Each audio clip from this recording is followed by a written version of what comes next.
네, 무승부로 끝난 국회의원 보궐선거에 정치권은 희비가 교차했습니다. 민주당과 바른미래당은 민심을 겸허히 받아들이겠다고 했고 한국당과 정의당은 혁신을 다짐했는데요. 국회 연결해 보겠습니다. 최지수 기자. 네, 이번 보궐선거에선 한국당이 통영고성에서 정의당이 창원성산에서 승리를 나눠 가졌는데요. 이에 대한 여야의 표정도 엇갈렸습니다. 통영고성에 후보를 냈다가 패배한 민주당은 민심을 겸허히 수용하고 경제활성화에 박차를 가하겠다고 밝혔습니다.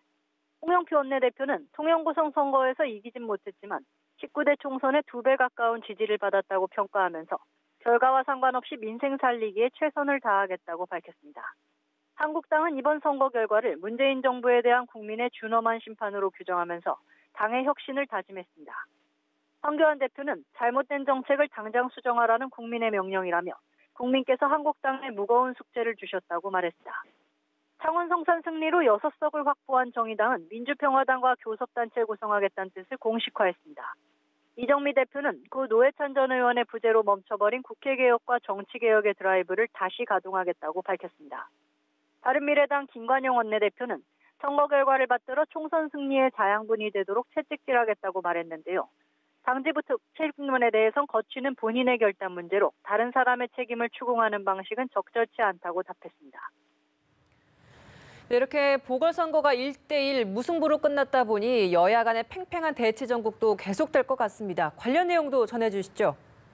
네, 그렇습니다. 이번 보선이 사실상 무승부로 끝나면서 여야의 양보 없는 기싸움도 계속될 전망입니다.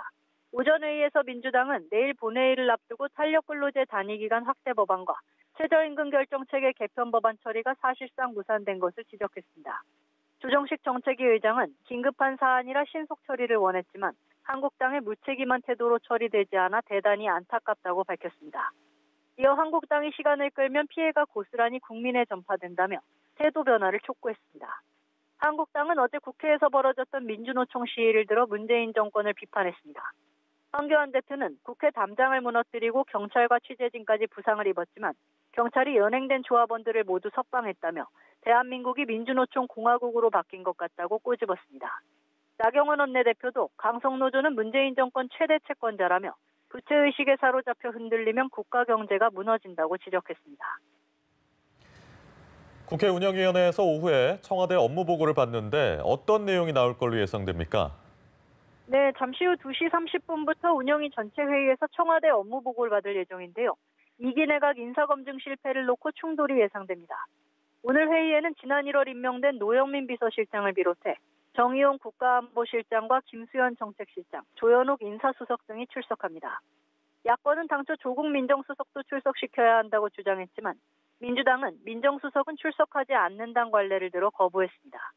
한국당과 바른미래당은 장관 후보자 2명의 낙마를 고리로 인사검증 실패 책임론을 제기해왔는데요. 조국 수석과 조현옥 수석의 경질을 강도 높게 요구할 전망입니다.